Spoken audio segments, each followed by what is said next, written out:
Welcome to the Hot Lava Podcast. Kevin Acee, Padres beat writer for the Union-Tribune. Ryan Finley, sports editor of the Union-Tribune. Padres, Giants, 3 games at Petco Park. Ooh, Ryan, where would you like to start? Lots going on. September. Yeah, I'd like to start with last night Okay. and the end of last night's game. It's funny. I was all ready to talk about another sweep and to talk about how this had become sort of an inevitability, that this was a playoff team. And I was going to talk especially about their bullpen. And then Robert Suarez came in and threw hard, but did not throw strikes. And with 2 strikes and 2 outs in the 9th inning, gives up a grand slam to the Tigers 9-hitter. Padres lose.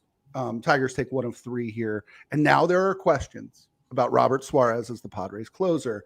As you wrote in today's Padres Daily, it's not time to be concerned, but there are things that we need to keep an eye on, notably that in the last month, Robert Suarez has not been the same pitcher he was the first 4 months of the season. Right. And fortunately for the Padres, they have Tanner Scott, right? Mm-hmm. And Tanner Scott, a lot of times, now he's a left-hander, that has to do with it. But Tanner Scott, and this happens sometimes, the 8th inning guy has been taking the top of the order or the middle of the order. I mean, my point being that Tanner Scott is fully capable, but that doesn't make it okay that Robert Suarez is struggling. What we don't know, and Mike Shildt sounds like he's answering the question, and he's not. I'm not ripping Mike Shildt. I'm saying it's what every manager would do. Is when we're asking in the moment, because we haven't had time to ask anybody else or see it really for ourselves, what his pitches look like, how is the life, and he's talking about it being 100. Okay, well that's not the life. Like Robert Suarez can be up there and throw all fastballs because there's a lot of ride on his fastballs. There's a lot of movement on his fastballs. They jump, so to speak. The Padres have not a proprietary term, but a term they use that the rest of us don't. And I forget what it is at this moment. Maybe I'm not even supposed to tell you. I don't know. But it has to do with the movement of the fastball and how it comes out and appears to rise. And they believe that Robert Suarez is one of the best in the biz. Well, if he's a little bit tired, right, which he acknowledged he was at the end of last night, not necessarily speaking about the fact he'd thrown 19 pitches the night before. He's working for the 4th time in 5 days. But if he's a little tired, maybe that 101 mile an hour fastball is a little meatier than it would normally be. And especially on a 3-2 count where he's been missing, doesn't want to walk in a run. I think it's something to look at I kind of been sounding this alarm. It was a low level alarm. It's a little more urgent now, but I kind of been sounding this alarm for a while that the reliance on the back end of the bullpen has been a little much. That is not me blaming Mike Shildt or anybody. It's that, you know what? They've had a lot of close games. And one thing I would say is Robert Suarez pitching to protect a 4-run lead just needs to not happen anymore, probably. And I'm not saying it was going to. It hasn't happened since August 26th. But my point is, that's 10 extra games Robert Suarez has done, right?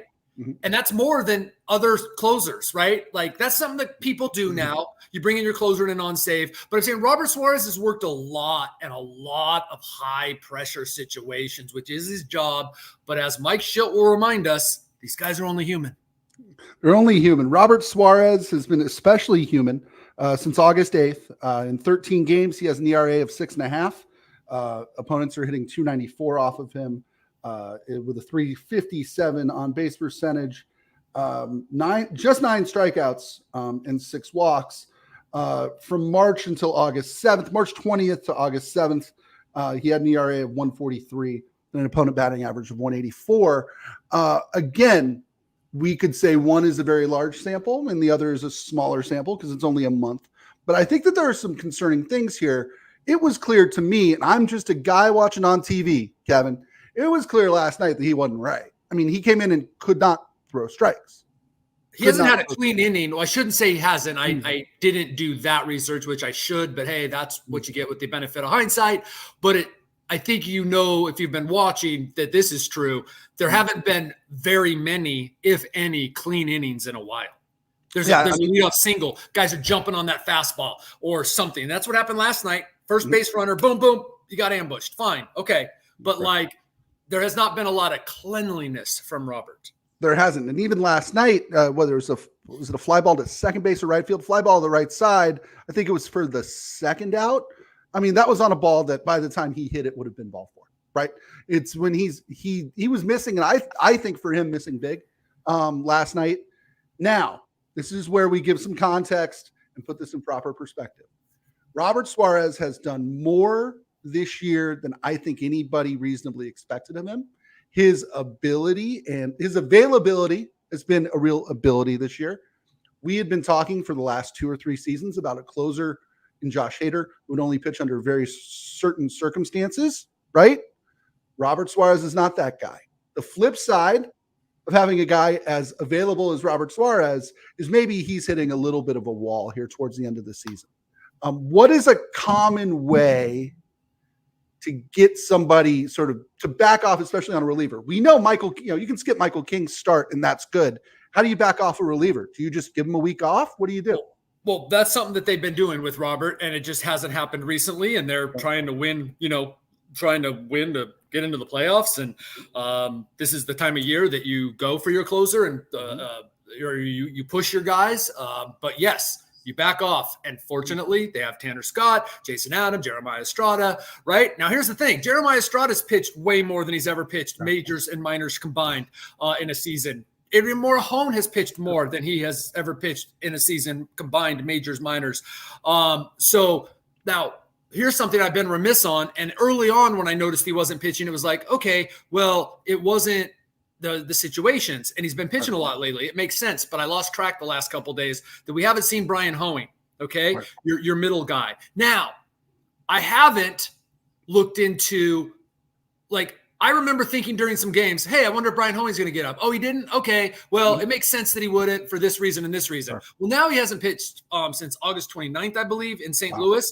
So are they giving Brian Hoeing some rest? All right. So they got an extra guy in the bullpen because of the September 1st call-ups. But, that's weird. So you're giving Brian Hoeing a little rest for something. Don't know. And you're going to have to give Robert Suarez a little rest. You've got Estrada and Morejon who've pitched more than ever. And you've got this playoff race you're currently involved in, which you need to talk about. And you assume or you hope and believe you're going to be in the playoffs. So you have to have guys peaking. There's just a lot on our minds right now.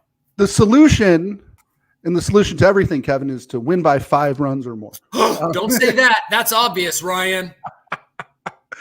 As we've discussed on a previous show, they have had to lean on their high leverage guys a lot. The reason why, and by the way, they have a great bullpen. They have last night notwithstanding, they have a great bullpen. Yep. The simplest way to make sure that your high leverage guys get nights off is to not need to use your high leverage guys. And that seems obvious, but I think that that's something that bears repeating. Not every night can be a high wire act. Not every night can be a 1-run win or a walk-off win, simply because you do wear guys out. You do. And kudos. I have recently been thought about, and I mentioned it once in one of these things I write about the 4 run leads. That's not necessarily a criticism because guess what? The 10 times Robert Suarez has done that, that's 10 wins, folks. So they're at 80 wins. Way to go. It's just, that's why it's the reporter's job. Sometimes the manager doesn't seem to understand that, and maybe some other people don't. But to take a 30,000-foot view and to ask questions in July that might be pertinent in September. And that's not the reporter doesn't know more than the manager. The reporter is asking that question saying, hey, I've covered this sport before and I've seen this. So could that possibly? And so I'm just saying these are, and just like it's your job to ask questions on September 6th that could have a bearing on September 29th, which is the final game of the season. And that's really all we're doing here, right? I mean, is saying, hey, how cool is this? We got a team that leads the National League wildcard race. And there's 4 teams bunched up within 3 games, and we get to fret over the state of what might be the best bullpen in the major leagues. That's freaking awesome. We're not saying that they suck. We're saying, oh my gosh, is this good enough? What do they need to do? This is what Padres fans have been robbed of. And quite honestly, the people that cover the Padres have been robbed of for most of the last 56 years, right? We get to be fretting in September. Well, and let's talk about this. In March and April and May, you and I talked about one of Mike Shilt's, we thought, sort of refreshing and smart and really aggressive tendencies was Mike Shilt's going to win a game they have a chance to win, right? Yep. He's not going to take his chances. He's not going to run a guy out there. If he can use his closer, he's going to use his closer, right? Yep. He treated every game. We talked in the first weekend of the dang season. Guy treated every game like a playoff game. Pinch running, pinch hitting in April. Right. And just, I know you mean this, but I want to clarify. Right.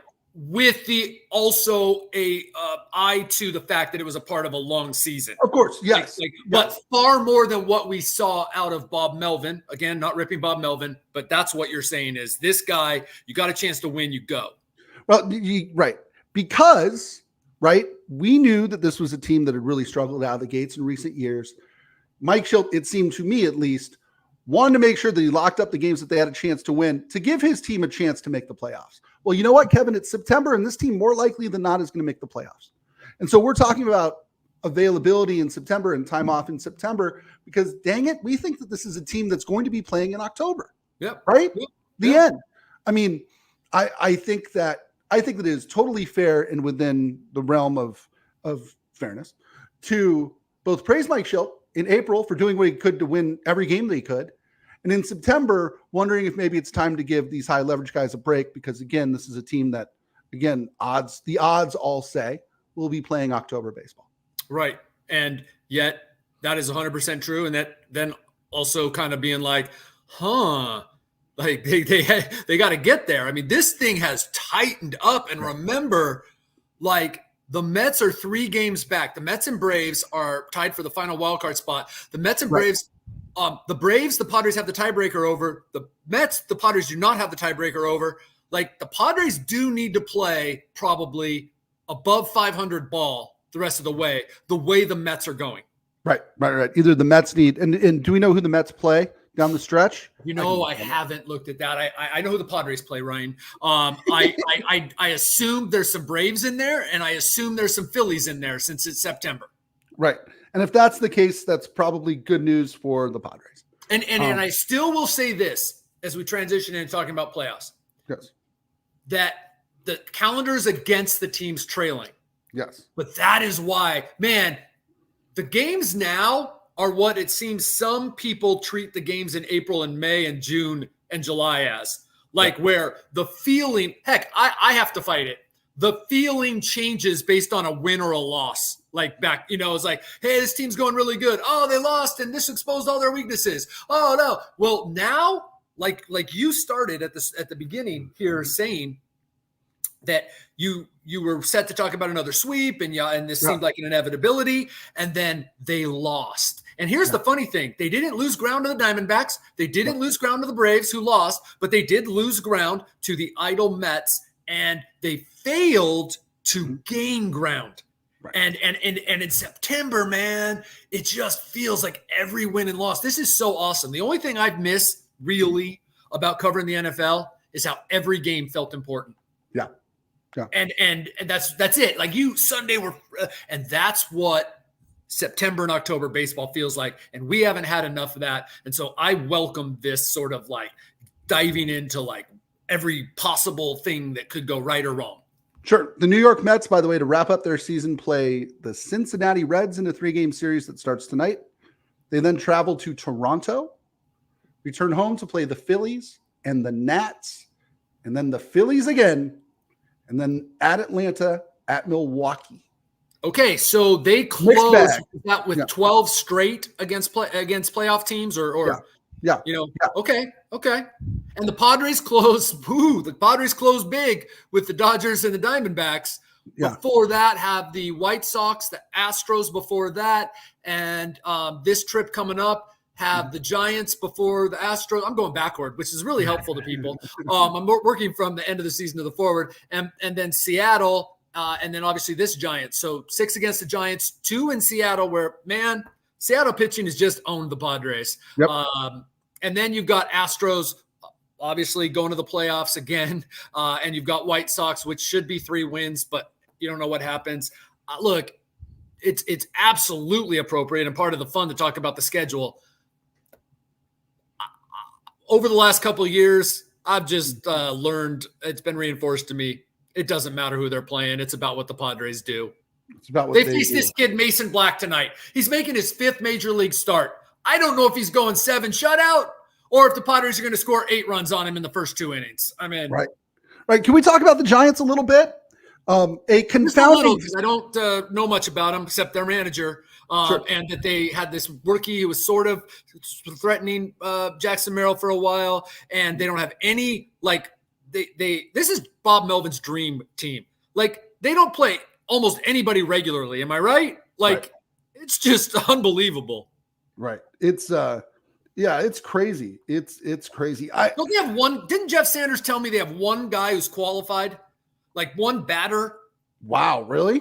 I could be wrong, but like when you're talking about qualifying statistics, batting average, all those, like they just don't play anybody. Now they've had a lot of injuries, and that's just kind of the way the Giants are built. But anyway, go ahead, Ryan. Sorry. I mean, to me, this is a confounding team. They go out and make a big splash during the offseason. They sign Blake Snell, who again is now the Blake Snell we all remember from the end of last season. For a while, was really struggling. Until yesterday when he threw 1 inning and made their bullpen cover 8 innings. Yes. Jung-Hoo Lee, who separates his shoulder trying to rob a home run. He's done for the year. Matt Chapman is kind of a last-minute addition, but now they're giving Matt Chapman Manny Machado money. Signed him to an extension.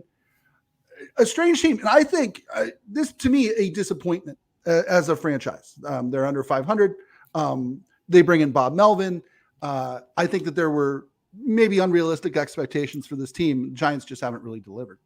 Yeah, and I'm embarrassed to say that, like I say, I don't know much about it. Padres haven't played them in forever, and they have just every time I get interested in the Giants, they kind of then aren't relevant anymore. Right, they've lost 7 of their last 10 heading into tonight. They can't hit. I mean, they're 20th in the big leagues and on base, 22nd in opponent average. Their bullpen ERA is bad. It's also 18th. So yeah, it's an interesting, weird sort of team there. And I really do believe this. And not to pump my story, but hey, what's a podcast for except to be cross media, right? I'd like to get into like why it is I believe it's about the Padres, and that's because I think they're talented, right? Mm-hmm. They can hit anybody. Mm-hmm. They have good pitching. And so it should be, that's where we've reached. I'm not calling them the Dodgers, but like this feels like I'm covering a good team that no matter what is happening, they're in the game. And when they're playing their game, they can beat anyone. That's based on talent. And then I just don't see them being the team that folds. Right. That's just, we're far enough into the season that it just, I think we know who the Padres are. And there's been a culture change, and I do believe that's relevant, and I do believe they're headed to the playoffs.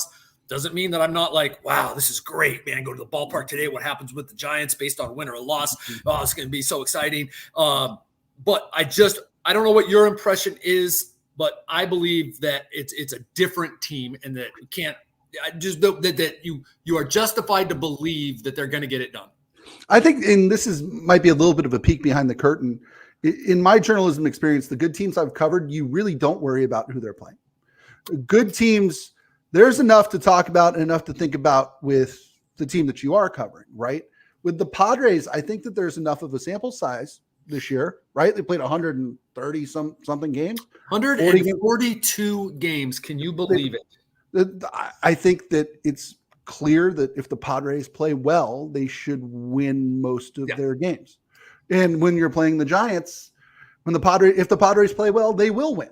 I mean, that's just the way it goes. And it's such a change from, I think, even last year, where, the Padres had a path to victory, and if they couldn't follow that path to victory, they were going to lose, right? Yes.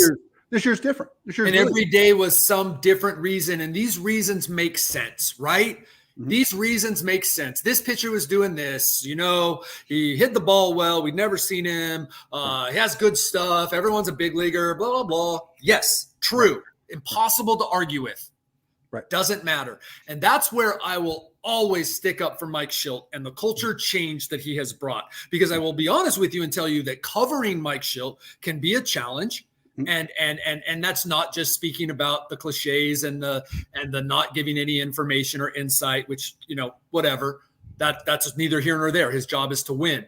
And I know that fans get frustrated as well based on some of the things that he says over and over. Here's a news flash. It's working inside the clubhouse. Right. You don't hear the same things you used to hear. You don't see the same things you used to see. It's working. And so I think that he unequivocally has done a magnificent job with this team. Joe Musgrove had a great quote, Kevin, and I will pump up Kevin's story too. It ran in Wednesday's paper. 90 inches, which in our world means it's something like 2,700 words. I believe it was like 3,000. But that's you're to be excused, Ryan, since our inch counts keep changing. But I think I've said 3 words an inch. Right. So look it up on our website. Go to our app. Find it. Reads a lot quicker. It reads like 1,800 words. Wouldn't you say, Ryan? Yes. But give yourself 15 minutes and sit and read it. It, I think, is a fascinating look into really what has gone right for this year's Padres. And there's a quote from Joe Musgrove in there, and maybe I shouldn't be surprised because Joe Musgrove is really insightful. But he goes, you hear this stuff from Mike Shildt, and you go, I think there are a couple swears in there, as there can often be with Joe Musgrove. He goes, but the job's to win some friggin' games, right? But then you realize that all of the stuff that he preaches, if you do it right, it leads to winning games. Yeah. That caring about each other, picking each other up, there's all of those things, right? It's the old cliche, right? It's like baseball's not complicated. People are complicated, right? If you've got the people on board pulling for each other, usually that leads to good outcomes. And if you have the talent, it does. That's a great point, Ryan. Like the game, look, it's more complicated than we give it credit for, but it's really not, right? Like everyone's playing the same game. Right. People are different. Whether it's high school baseball or the big leagues, if you've got everybody pulling in the right direction, life's a lot easier. And it sure seems like this Padres team is pulling in the right direction, where last year it seemed like not so much. Here's a little behind the curtain for folks who think that the only time that we talk to people is in press conferences. Sorry, that's one of my sensitive spots. I actually went to Joe on Sunday in Tampa Bay and said, Joe, you're the last person I'm talking to for this story because I did not want to rely on your awesome quotes for this story. Because that when you talk to Joe Musgrove, you're just like, that's great. I don't need to quote anybody else because he just got it and he just has such great insight. So I waited to make him like the 15th person I talked to for this story. And first quote comes out of his mouth and I throw up my hands and I go, exactly, Joe, exactly why I didn't come to you till now, because you just summed up my whole story. You nailed it. So this is Joe was the second quote in my story because there's no way I was making him the first quote in my story, even though his quotes were so good. It's like, he is a dream for a beat writer. Here's why. He gets it. He's respectful. He knows the game. And most importantly, he's not a third string safety. He's a star pitcher. So none of it really is as cool because there's a lot of cool guys like Joe in that clubhouse. They're not the, one of the aces of the team. So what's super important is that he's a really good pitcher. And then from my perspective, and I believe from fans' perspective, it should be because he's giving you insight that some other guys just won't do or are incapable of doing. He mixes he's the rare, he's the unicorn. He's almost Phillip Rivers. I mean, he's rare. That's the standard. Phillip Rivers is the standard. I want to touch on two quick chapters in your story. Just again, recommend anybody who cares about the Padres read the story that ran in Wednesday's UT. One part of it was Jackson Merrill. It was sort of the idea that Jackson Merrill has now reminded this clubhouse full of sort of old pros why they play the game. This is a guy who is first in at the ballpark, considers his teammates to be all of his best friends, loves playing, and more importantly, produces, right? Bryce Miller makes the argument today. He's the MVP of the team. I don't know. Nice call him by Bryce. One of those nonsensical, why are we talking about the Padres MVP? But what a fun discussion. What a fun discussion, right? Right? Like, it was really good. Right. I thought that was good. And so if you're reading that story, look out for that chapter. And then, you doubled back with Manny Machado. And, this time last year, you were working on a different kind of story about Manny Machado and trying to address sort of what had gone wrong with this very promising season. Manny's bought in. Yeah. And here's the thing, and I'll remind people once again, like that story was quote unquote last year, right. Mid-September, about, I'm doing air quotes, about Manny Machado, because this team was so entwined with Manny Machado. Right. His performance was so important. His personality is so important and dominating. And other guys had deferred to him and almost put him in a bad position where it had to be Manny's team.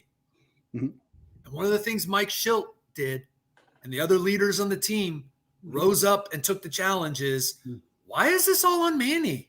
Right. Everybody needs to take a hand in this. This is a team. Together, everyone achieves more. I bet you Mike Shildt has that plastered on his wall somewhere. Right. But like, and so, and credit to Manny Machado, he bought in. A lot of times, and this was a part of my story, I think it was the lead to my story last year, and that's why it wasn't like about Manny, but like last year, the Padres rarely did on-field work before games. Bob Melvin didn't believe it was important. Manny Machado doesn't believe it's important. And my point has always been, it ain't important to you, Manny. Right. But you know what? Other guys don't wake up with, more talent in their pinky finger than everybody else. That's not saying Manny doesn't work hard, because the thing is, Manny believes it's important to be inside getting swings in the cage. Manny believes it's important to get treatment so he can play more games than anyone in the league in the past decade.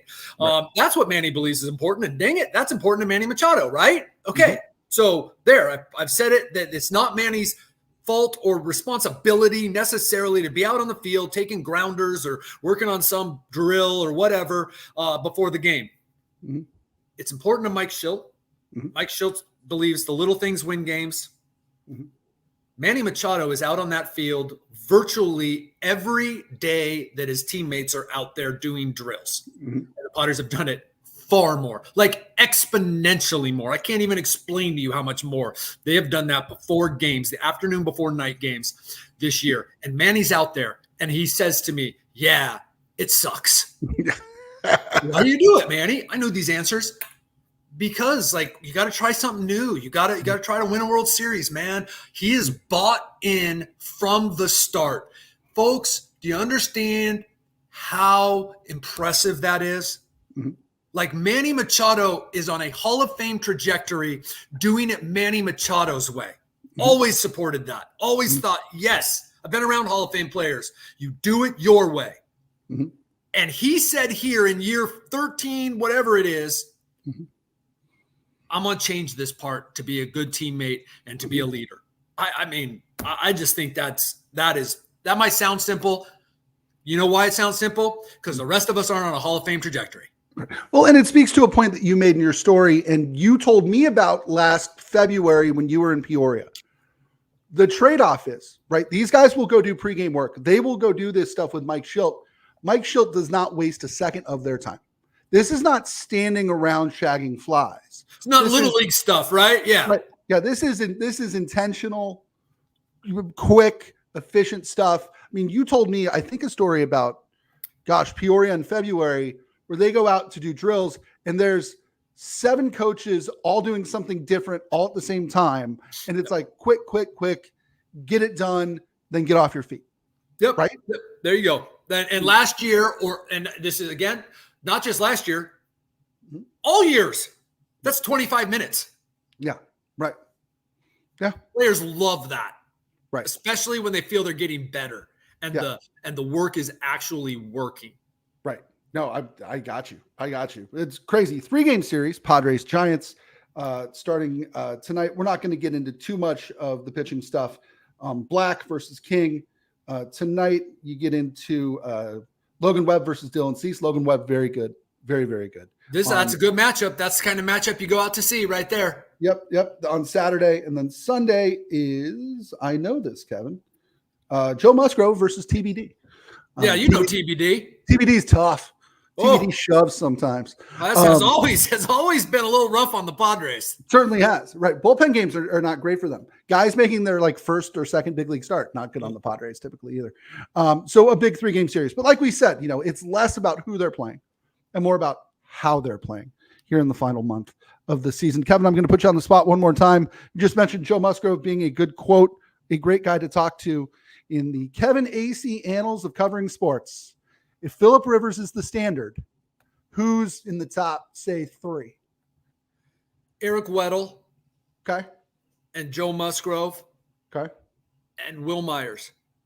Will Myers. Yes. Got it. It was important to him. Jackson Merrill can grow into it. Okay. He's 21 years old, for goodness sake. Oh, no. Phillip would have been the only one at 21 that I still would say was probably there. But I couldn't stress enough. I could give a symposium on why that is. We don't have enough time here. It's not just that they were good quotes. It's that they had thick skin. It's that they knew what your job was. You weren't friends, necessarily, but it was respectful. And they were good. I'm not going to throw in that's why I always use the second string safety. You covered football for a long time. You know exactly what I'm talking about. Like the second string safety or the middle reliever, that guy is virtually always a great talker and just a great dude that you can just chat with forever. Sure. And fans don't care. Right. Position coaches. Nobody cares that the linebackers coach is a good quote, right? Like they just don't. Yeah, it's interesting. And what I think those 3 guys all have in common, and maybe all elite athletes do. But I think of Eric Weddle as being maybe the most supremely confident human being in the world. Phillip Rivers was shucksy, but Phillip Rivers thought he was better than everybody he played when he played him, right? And then you look at Will Myers, maybe a little different, but I think Will Myers believed in himself. Believed in himself for sure. But also very realistic about himself. Yeah. And a different trajectory than say what we think Jackson Merrill's on perhaps, but hey, people thought that about Will Myers, but I mean, there's differences, and a different trajectory than, the 2 Pro Bowlers and, really good players. But Will Myers, they're just, look, it always has something to do with their life experiences and how they were raised and the kind of people they are. And look, I love covering Manny Machado. This is not to say that I didn't love covering other people. You asked me who are the best quotes, and my best quotes, just like that's jargon that because look, Marty Schottenheimer was a good quote too, but all right. Best quote is a what newspaper or journalist jargon that encompasses a lot of things, and that's insightful. That's good quotes, obviously. That's just a good person to work with. It's like this blanket. I can't think of another in another industry what that would be, but it is. He's just a good person to work with. Now I have to go. The requirement, if I'm going to put you in the best quote all-star game, is that you have to also be an all-star. Yeah, right. You got to be good. Absolutely. Well, now I have to go watch the Phillip Rivers mic'd up stuff. Remember that? Just talking smack. Sometimes I'll come across because obviously our conversations, which are the most cherished by me, I wasn't recording. So, but I'll sometimes come across video of like press conferences. Go and watch one, and I'll try to send it to you, Ryan. Okay. One day someone asked him a question, and it was the greatest example of who Phillip Rivers was, not just to me. Now, I think there was another, I covered the team that every year that he was their starting quarterback, but like to every single reporter. So respectful. Someone asked a question. Can't remember if it was like a question that was nonsensical or it was a totally valid question that Phillip just didn't want to answer. He spent 45 seconds not answering, trying to answer their question without answering their question because he thought it might hurt the team if he answered the question. Or I can't remember if it was that because he did that a lot, or if this example I'm going to send you is that it was kind of a nonsensical question. But he wanted to show them so much respect. He didn't know how to answer it, and he wasn't going to put them on the spot. So he spent 45 seconds dealing with this question. I mean, just phenomenal stuff. Love that. Miss Phillip Rivers. Miss Phillip Rivers. I And forget. Joe will do that as well. I mean, there's not a question that you'll get from Joe or that you'll ask of Joe that he'll go, well, why, Right. like, and look, sometimes we all ask questions. We go, as soon as it's coming out of your mouth, you go, okay, either that was awkward, dumb, or dang it, I should have known that answer. Or like, no, because we ask questions we know the answers to because we need their quotes. But and Joe will never treat even the TV cameraman who has not been out there for 3 months asking a question that is in the media guide. He will never treat that person as if that question was anything other than Mensa level. Right. Hey, Joe, I heard you grew up in San Diego. Yes, exactly. Tell me a little bit about that. I went to Grossmont High.